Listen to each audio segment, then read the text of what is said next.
მე-16 საუკუნის დასაწყისში, როცა ირანი და ოსმალეთი კავკასიისთვისაც დაეტაკნენ ერთმანეთს, საქართველოს ჩრდილო-აღმოსავლეთით დამოუკიდებელი ქვეყანა იდგამდა ფეხს.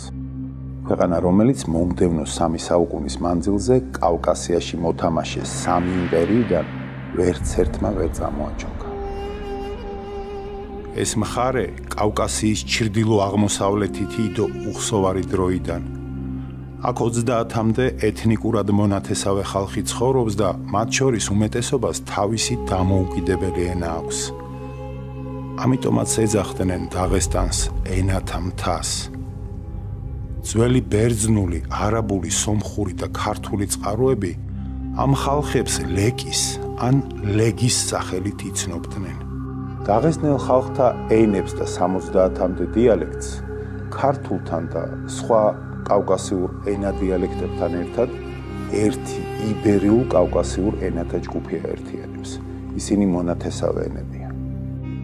დაღესტნის ხალხებს შორის გამოყოფენ 4 დაჯგუფებას: ავარულ ანდურ დიდოურს, ლაგურს, ლეზგიურს და დარგულს.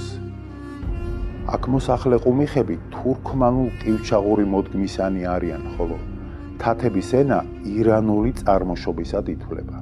ისინი მთისებრეელები არიან. მე-11 საუკუნიდან, როდესაც ბაგრატიონები ერთიანი კავკასიური სახელმწიფოს შექმნას იწყებენ, დაღესტანი ამ სახელმწიფოს ნაწილი ხდება. ქართულმა დამწერლობამ და ქრისტიანულმა კულტურამ შეძლო მაშინ ამ მონათესავე ხალხთა შემოყვანა ქართულ მონარქიაში. ამოდიდგანვე მეომარ ხალხებს საქართველოს ძლიერების ეპოქაში, ბაგრატიონების დროშის ქვეშ, დიდი სამხედრო ასპარეზი მიეცათ. ომი კი ფული იყო. ქართულ მონარქიაზე სწორებამ ჩრდილოკავკასიელ ხალხებს შორის სასაუბრო ენადაც ქართული აქცია. ჩვენი დიდი მეფეები განსაკუთრებულ ყურადღებას აქცევდნენ ჩრდილოკავკასიაში ქრისტიანობის გამტკიცებას. დიდ ომებში ქართული სახელმწიფოს დასაცავად ლეკური מחვილიც იბრძოდა. კავკასიურ ერთიანობას პირველი წერტილი თემურლენგმა დაუსვა. ოქროს ურდოს დამარცხების შემდეგ თემური ჩრდილოკავკასიას შეესია და განსაკუთრებული სისასტიკით დალაშქრა დაღესტანიც. დიდმა დამპყრობელმა კარგად დაინახა ჩრდილოკავკასიელთა შორის ქართული სახელმწიფოს გავლენის ძალა და დაუნდობელი ომი გამოუცხადა ქართულ ენასა და ქრისტიანობას. თეიმურაზ ბატონიშვილი მთელი სისავსით გადმოგვცემს, როგორ მოთხარა თემურლენგმა ჩრდილოკავკასიაში ქართული გავლენა. მოусმინოთ ამ ტექსტს. თემურ დაიპყრა კავკასნი, მრავლითა ტანჯვითა და სისხლითა მოაქცია მაჰმადად. დაუდგინა არაბი მოლანი ყრმათა მათდა და ასწავლიდა წერილთა არაბულისა ენისა. გასცა ბრძანება ფიცხი, არც აღა კითხვად და არც აღა სწავლად ქართულისა, წიგნისა, რათა არა იზრახებოდის ენა ქართული კავკასთა შორის. თემურლენგის შემდეგ მთელი მე-15 საუკუნის მანძილზე საქართველოში შინა ომები მიმდინარეობდა და ქვეყანა სამეფო სამთავროებად იშლებოდა. ამიტომ ჩრდილოკავკასიაში ქრისტიანობის შესანარჩუნებლად ჩვენში აღარავის ეცალა. მე-15 საუკუნიდან ლეკებისთვის ისლამი თანდათან იქცა მეზობელ ურწმუნო ხალხებზე ბრძოლათარეშის იარაღად. მე-16 დასაწყისიდან კი დაღესტანში არსებული ყაზიყუმუხის საშამხლო გამუდმებულ საღმრთო ომს აწარმოებდა მეზობელ ქრისტიანებზე და პირველ რიგში საქართველოზე. ლეკების საღმრთო ომი ძირითადად ქურდობა პარვაზე იყო აგებული და ასეთ გამუდმებულ ქურდბაცაცულ თავდასხმებს დიდი იმპერიების შემოსევებზე არანაკლები უბედურება მოჰქონდათ საქართველოსთვის. აი ამიტომაც ჩვენ დაღესტნის საკითხს წინ კიდევ ბევრჯერ შევეხებით და მოდით ახლა ისევ ორი იმპერიის სამიზნეზე დასმულ სამცხეს დაუბრუნდეთ.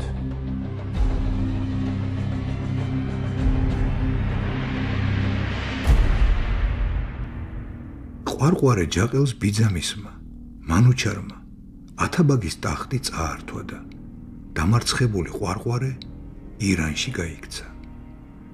ყვარყვარეს გზად ყველგან გადამწვარი მიწები და გაუკაცრიელებული სოფლები ხვდებოდა. ირანი ნაომარი იყო.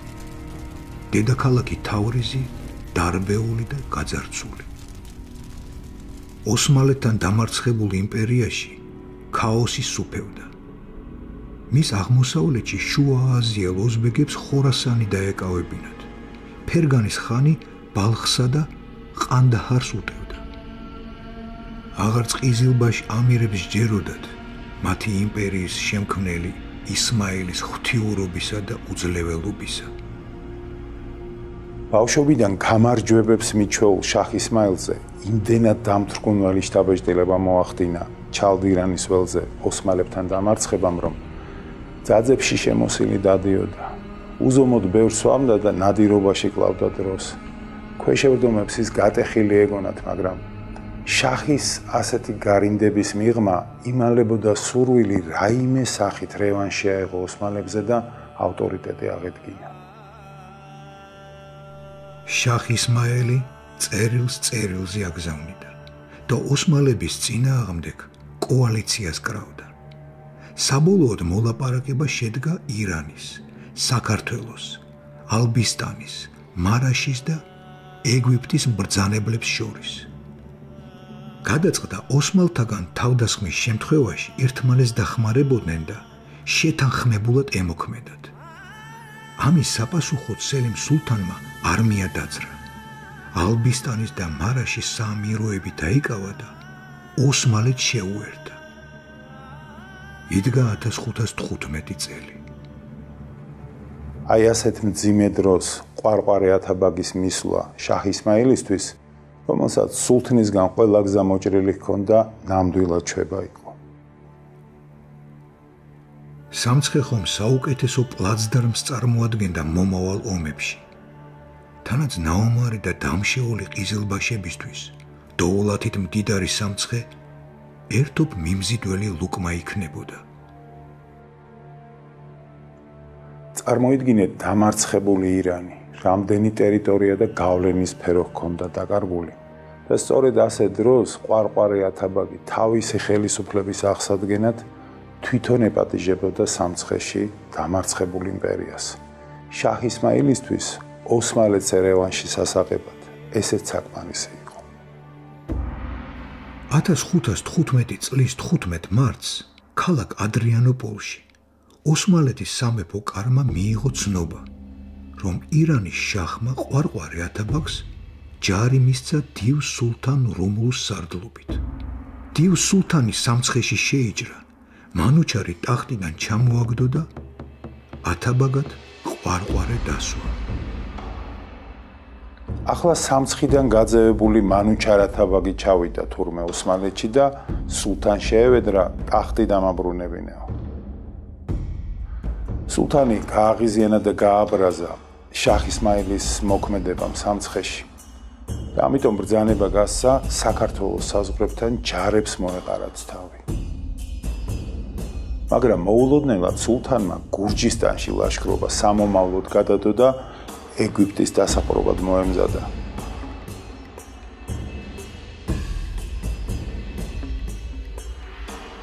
აგრესიული იმპერიის მოქმედებას მთელ მსოფლიოში და მათ შორის საქართველოშიც ფრთხილად ადევნებდნენ თვალს. 1517 წელი ქუთაისი, ბაგრატ მეფის სასახლის დილეგი.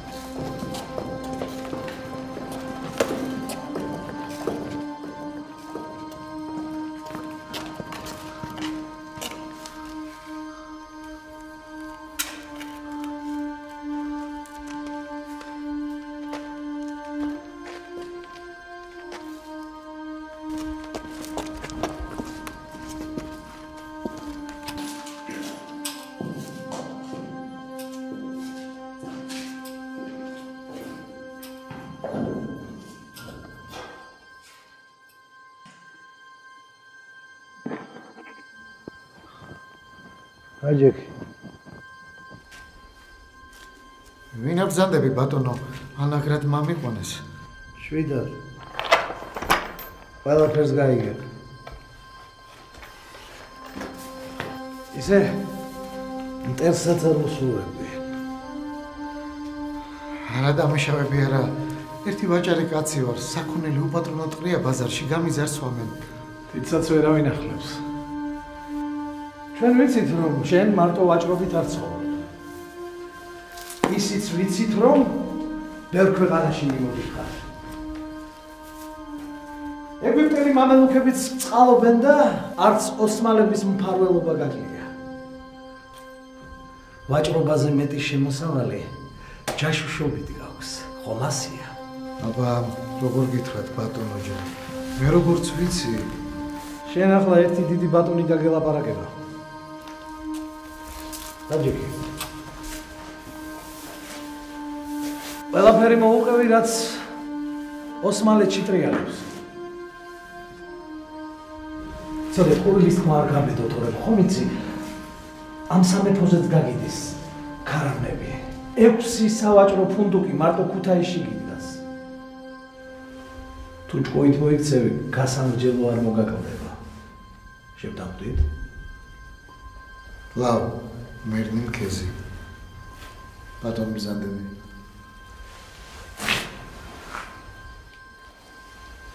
სკისა მოაშორე ეკედა.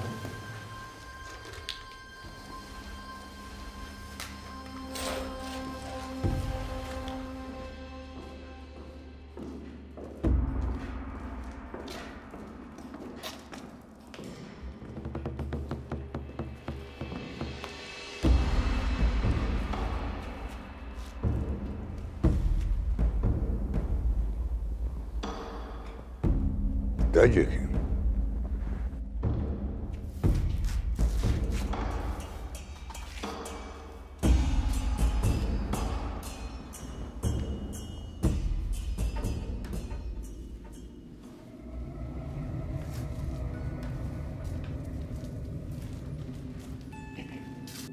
ერთი ეს მითხარი, რა მოხდა ეგვიპტეში? ეგვიპტე აღარ არსებობს. როგორ თუ აღარ არსებობს? თვითონ სულთანი ახლა ქაიროშია. რას მიედ მოედები? დალაგებით მოყევი სათქმელი.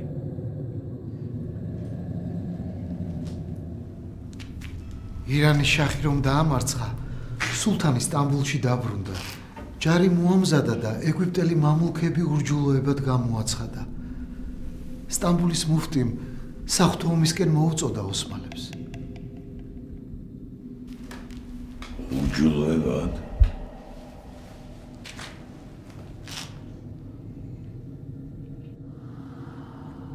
ოსმალები და ეგვიპტელები ხორივე სუნიტი მუსლიმები არიან. ბატონი ბრძანდები, მაგრამ სულთანმა მამლუქებს მიზეზად ის მოუდო, რომ ირანელ შიიტებთან მოკავშირეობდითო, ხო და ურჯულო შიიტთან მოკავშირე თვითონაც ურჯულოა.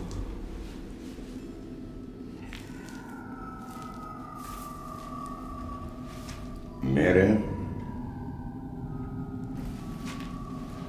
ეგვიპტის სულთან კანსუს სელიმმა წერილი მიწერა თურმე შენ მამა ხარ ჩემი და გთხოვ ილოცო ჩემთვისაო ოღონდაც ჩემსა და შაჰ ისმაილ შორის ნუჩადგებიო ეგვიპტელი მამლუქები დამასკოში გადმოვიდნენ ალეპოს ჩრდილოეთით დაბეკის ველზე დიდი ბრძოლა მომხდარა მამლუქებსა და ოსმალოებს შორის ოსმალომ გაიმარჯვა ეგვიპტის სულთანი კაი 75 წელს აყოფილა დამარცხება ვერ გადაუტანია და გული გახეთქვია.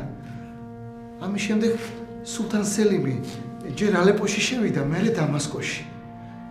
ამა წლის იანვარში კი ეგვიპტეში მყოფმა სელიმმა 800 ყველაზე წარჩინებულ მამლუქს თავები დააკრევინა კაიროში. ახალ სულთან თუმანბეგსაც იგივე ბედი ეწია, თურმე ოსმალების ხელში გადავიდა მაგათი წმინდა ქალაქები მექაც და მედინაც.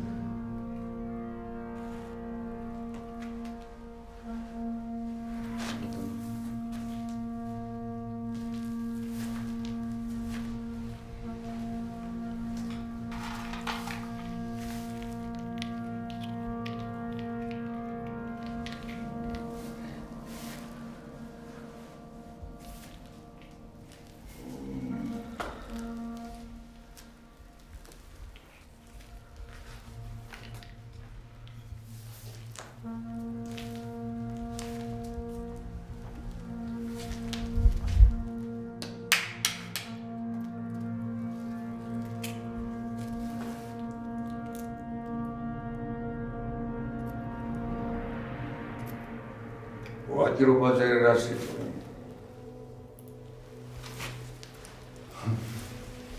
ძახდა ვაჭრობა. ალეპოსა და დამასკოს დაპყრობით სულთან სელიმმა აღმოსავლეთიდან დასავლეთისკენ მიმავალ საქონელს გზა გადაუჭრა. ირანის ვაჭრობა ჩაკეტა ევროპისაკენ. გაფუჭდა საქმე.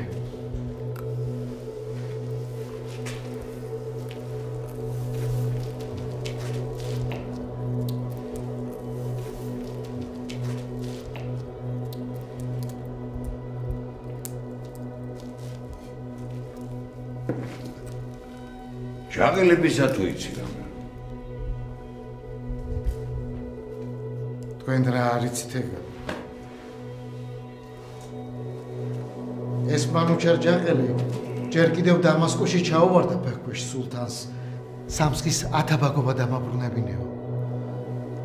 სელიმს დიდი ჯარი გამოუტანებია მანუჩარისთვის, სულ ახალი ამბავია ესა. ყვარყვარის ისე დაუმარცხებია ეს ჯარი არდახანში რომ ოსმალო სარდალიც მოუკლავს. მანუჩარი? მანუჩარს ისე ოსმალეთში გაუსწრია.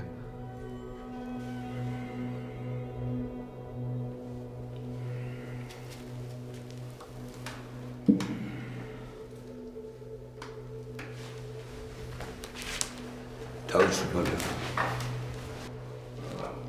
დაგაპურებენ და გაგაცილებენ. პატრასტემ ძეს სარალოები. ყოველთვის მზად ვარ თქვენ სამსახურად.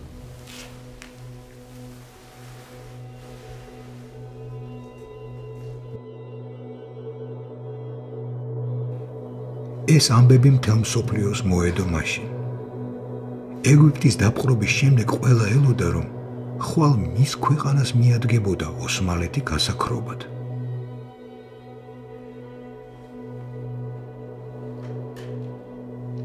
რა სიტყვი მეფეო?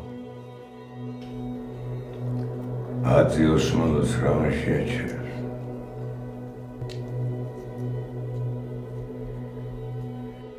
მამია სამცხე როგორმე ჩვენ უნდა დავიგავოთ. ყიზილბაში და ოსმალო გელივით უყურებს სამცხეს და გაგვიჭირდება. ახლა ომია, ომი. და მურიე წვასში ყველაფერია შესაძლებელი. განა იგივე არ ფიქრობთ სამცხეზე ქართლის მეფე?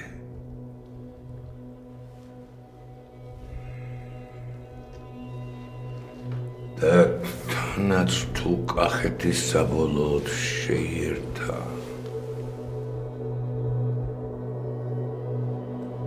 მერე შეიძლება ჩვენც მოგვადგეს. ლევანის საიმედოდ ყავთ გადამალული კახელებს.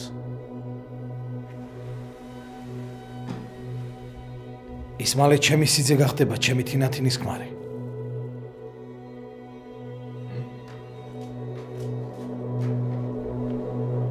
ილოცავ გურიელო. მეფის სიმამრობა დიდი პატივია. მაგრამ ლევანი ჯერ მეფე არ არის. არავინ იცის რა ელის მას. ხომ არ დავეხმაროთ მეფეო? ყიზილბაშები ქართლზე მოდიან. ყვარყვარე მოუწვება წინ. უტყუარი ესნობა. გაუჭირდება დავით მეფეს.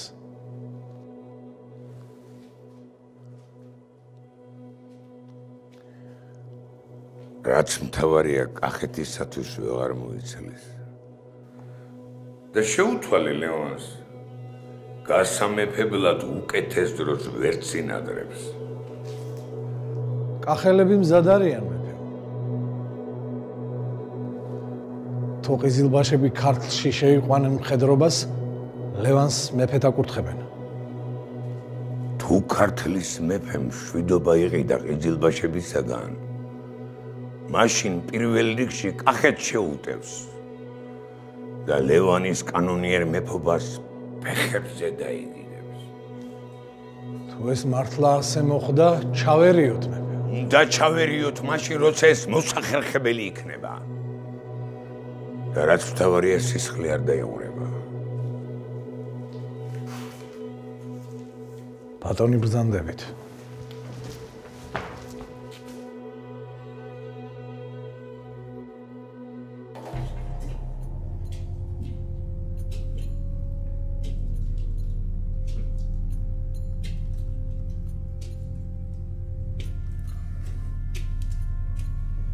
იცი რას ვფიქრობ, მამია? ქართლის საუკეთესო ადამიანები უნდა დავარწმუნოთ. დავით მეფის არასწორ საქციელში. რომ ახლა ქიშპობა ყველასათვის დამღუპველი იქნება. როგორ დავარწმუნოთ მეფე? უნდა შევაბაროთ. ჩვენი აზნაურებიდან და ვაჭრებიდან, რომლებიც ქართლში მიდიმოდის. კარგად უნდა დავარიგოთ რა ილაპარაკო. ხომ იდის შენი მოძღვარი? დღეის წორს ცხეთაში მთავარ ეპისკოპოსთან. მიდის? ოდა შეაპაროს საუბარში. რომ თითქოს ლევან ბატონიშვილს დავით მეფე მოკვლას უპირებ. მანამდე ჩემი მოძღვრის დაწმუნება იქნება. საჭირო იმაში, რომ ლევანს მართლა უპირებენ მოკლას. ხოდა დაარწმუნე. არა მგონია ესეთი სუფთა ადამიანი, როგორც მთავარ ეპისკოპოსია, არ შეაშფოთოს ლევანის უფედურება. სხვა გავლენიან ადამიანებსაც ჩავაწვეთოთ შესაბამისი ამბები. შედეგი ის იქნება, რომ ქართლის მეფე დავით სისხლის ღურაზე ხელს ააღებინებენ. ყველაფერი უნდა ვიღონოთ გურიელო, რომ ქართლი და კახეთი არ გაერთიანდეს ჯორე. ხომ იცი რა ძალაა ეგ?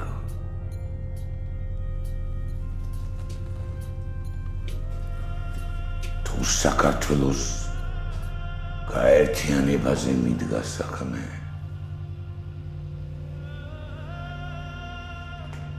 ჩემი გვირგვინის ქვეშ უნდა მოხდეს ეგ.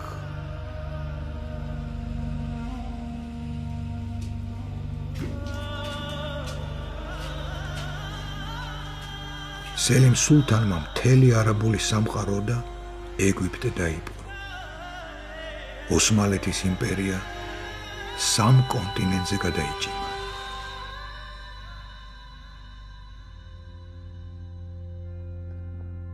სოფლიო პოლიტიკური წესრიგი ყოველწლიურად იცვლებოდა. დაპყრობებით გაუმაძღარ ოსმალეთის იმპერიას უკვე ვეღარავინ აჩერებდა. საქართველოში გაერთიანებისთვის ბრძოლა მართალია ისევ გრძელდებოდა, მაგრამ ახალი მსოფლიო წესრიგი ამ ბრძოლას კარგს არაფერს უქადდა.